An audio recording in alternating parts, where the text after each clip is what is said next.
Welcome to the INFOWARS Nightly News. It's Monday, March 3rd, 2014, and here are our top stories. Tonight, the trade war that threatens Europe and the FDA's plan to monitor social media. That's next on the INFOWARS Nightly News. Ask what you can do for the New World Order. You can work while we finish building the technocracy, and then you can die. And we're going to enjoy watching you die. Well, it's been said that war is the lifeblood of the state. And of course, the Obama regime has been trying to start wars in Libya, Egypt, and tried to start it in Syria last year. Now it looks like they're going for a Cold War. That's right, going head-to-head with the Russians.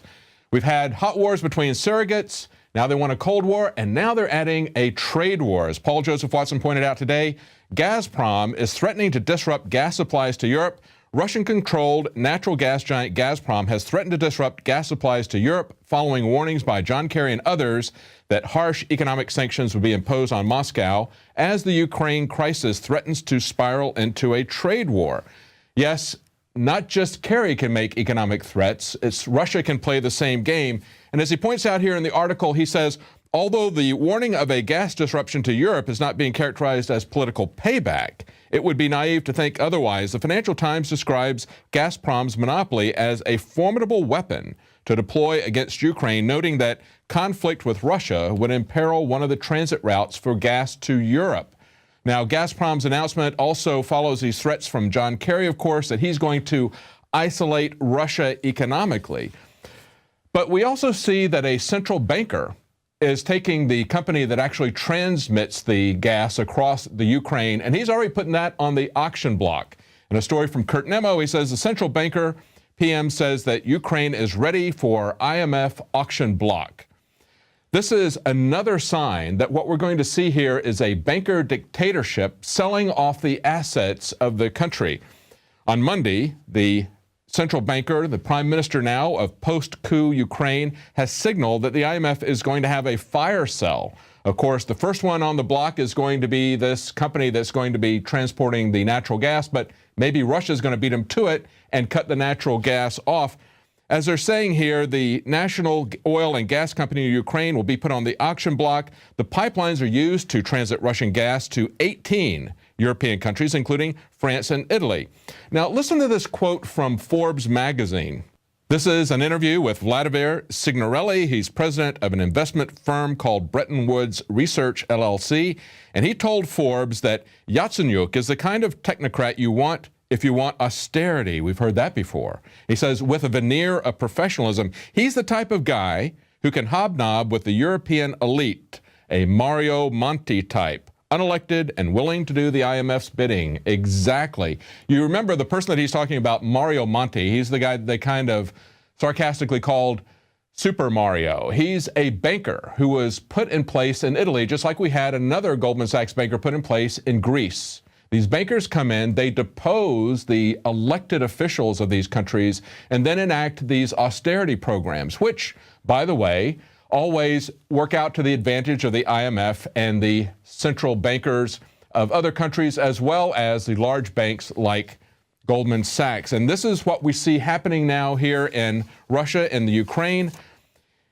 The same thing has been happening here in America, however. Just looking at people's reaction to Obamacare, finally, they're catching on to the fact that Obamacare is really something that was written for the insurance companies, not for the people of America.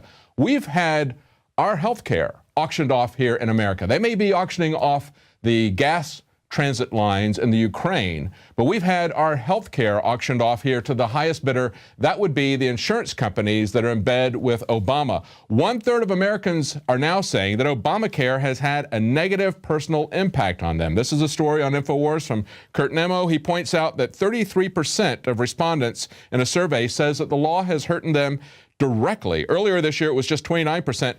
Only 14% have said that the plan helps them. Where do you want to be if you're a politician? Do you want to be with the 86% of the people, or do you want to be with the 14% of the people? Hopefully we're going to see this rolled back, just as Ted Cruz said. He thinks he's going to get it repealed, every bit of it. That will happen if we can throw out the people, both Democrat and Republican, who put in Obamacare. This is nothing but a massive transfer of wealth, not from one class of America, not from the middle class to the poor. This is a transfer of wealth from everyone in America to the insurance companies. And if the poor people, the 14% or so who think that they're benefiting from this, if they really understood the impact on the economy, if they really understood how it affects employers, how it affects employment, how people are losing their jobs, losing hours, being put on part-time work because of Obamacare, if they really understood that, the number would be far lower than 14%. But Obama has got his pen, and he's got his phone, and he's doing photo ops and tweeting them out in the White House, showing what a tough guy he is as he deals with Putin. We see pictures of him that he tweeted out wearing his denim shirt and his denim pants. He's talking to Putin, and I love the comments that people put on Twitter. One of them says, here's a picture of him on the phone for 90 minutes with Putin, but he didn't tell us that he was on hold for the first 87 minutes. And another guy points out, well, he's got his phone, but how is he threatening Putin with his pen? Clearly clueless, but doing everything they can to start a trade war, to restart the Cold War, and we hope that won't lead to an actual hot war between the U.S. and Russia. But of course, they've had a hot war in all these other areas for quite some time. Now they're moving from the surrogates, they're directly attacking Russia. Understand that the Crimea has been in the Russian sphere longer than California has been a part of the United States. This is something that goes even beyond the reckless brinksmanship of the Cuban Missile Crisis, where Russia started pre-positioning missiles down around Cuba. This is like the Russians coming in and trying to separate out California from the U.S. Do you think there's going to be consequences for that? Do you think that's going to start another Cold War? I certainly think it will. I think we're seeing that already. Now, we've got the AT&T executive saying that he thinks that a parody of what they're doing with the NSA is actually making conversation impossible. He doesn't see the irony of that. Here's the headlines of the story from Steve Watson on InfoWars. He says, an AT&T executive says that a spoof of the NSA logo chills discussion on mass spying. Now, if you look at this logo that's down there, scroll that up, and we see the logo there, of course. This is something that was put out by the Electronic Frontier Foundation. It shows an eagle with a headset on him. He's plugged the wires in, and right there in the center is AT&T. Why? Because AT&T has probably been embedded longer and deeper with the government on these spying on the American people than any of these other companies. Of course, they were the phone company for a very long time. And he's pointing out that this is something that chills conversation. They can't have a conversation about what the NSA is doing because this logo kind of chills it out. Well, what about when the government is spying on our conversations? Does that put a chill on our conversations? How do we have conversations that are open and above board when we know that the government is listening and watching everything we do? And it's interesting to note that this came from Mark Klein. This was a logo that was designed by Mark Klein. He was a whistleblower from AT&T. He was one of the first ones to point out that the NSA was in bed with AT&T. But this is what the executive says. He says, there's many of us at AT&T who are disturbed by what we're hearing about the NSA. But when you see that, pointing to the shirt, a conversation becomes impossible. And as Steve Watson points out, it's not just this logo where the AT&T executive is taking exception to it. Of course, the NSA tried to sue Dan McCall when he put spoof logos on T-shirts. And he's going to be a guest tomorrow on the radio show, on the Alex Jones radio show. He created several T-shirts that made fun of the surveillance state, and they came back and claimed that they had copyright on these designs.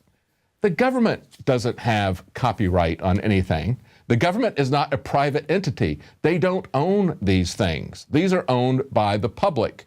If we want to get footage that was shot by the Pentagon or someone else, as long as they release it, we don't have to even worry about fair use. It's copyright free. There is no copyright on things that are produced by the American government. It's there for the public, supposedly.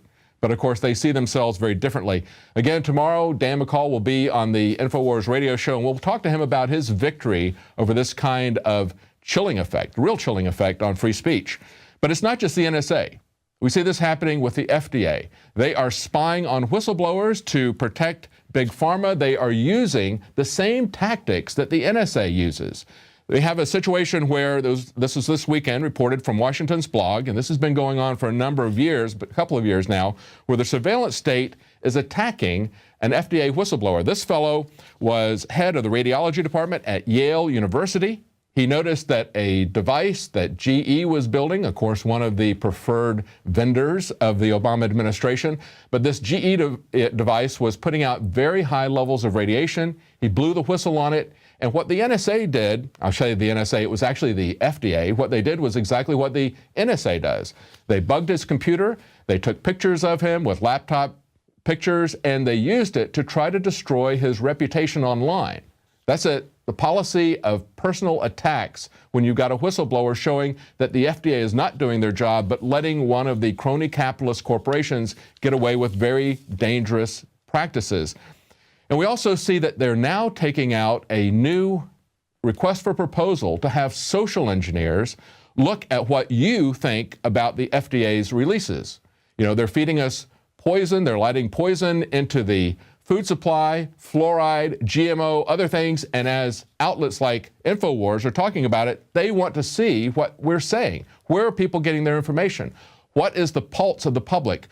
The FDA now wants to monitor that on social networks. Well, you know what? They're not going to like what they hear. Listen to some of the things that they're going to be monitoring.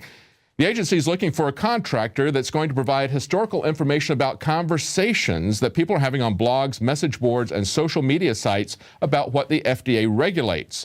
They want to look at most cited news stories. They want to look at major themes of discussion, analysis of public sentiment, word clouds, message maps, and samples of verbatim consumer comments.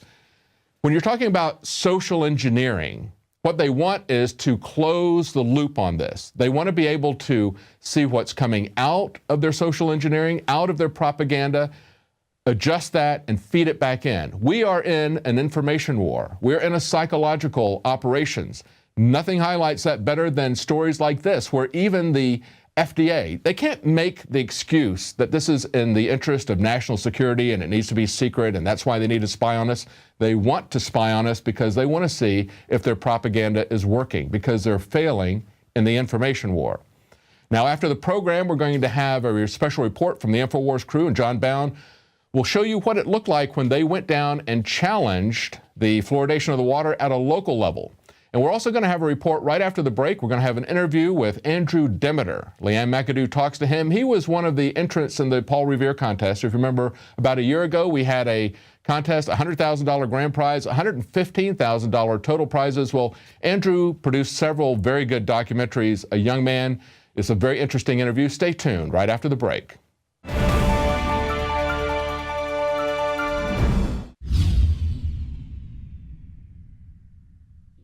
My friends, Alex Jones here to tell you about some of the most important information concerning you and your family's health. Radiation levels have more than doubled in the last 60 years in the Northern Hemisphere from all of the nuclear testing and radiological accidents. Radioactive contamination is now in most of the food supply. There's only two ways to avoid this. Move south of the equator or properly protect your thyroid with nascent iodine. Looking to protect my family, I've done deep research. Nascent iodine is the purest, cleanest, absolute best form of iodine to protect yourself and your family. It's made right here in the USA, completely non-GMO. I searched out the best quality and now have developed a double-strength form of nascent iodine, exclusively available at InfoWarsLife.com. Nascent iodine is on record as one of the only safe ways to detox from fluoride poisoning. Survival Shield Nascent Iodine. Secure your super high-quality nascent iodine today at InfoWarsLife.com. That's InfoWarsLife.com.